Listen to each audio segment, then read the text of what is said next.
జమవగా సమయానికి కళ్ళెం వేసే కాలం వచ్చింది, ఆ స్వర్గానికి కొళ్ళెం తీసే మార్గం తెలిసింది.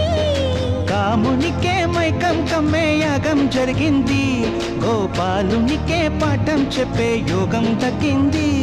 ఆ పాల పుంతని మలవేసి వరించే ఈ పూల పుంతలో పులకింతలు పుట్టించే నీ రసికతకే వేస్తా నా ఓటు, నా అలసటతో వేస్తా ఓటు.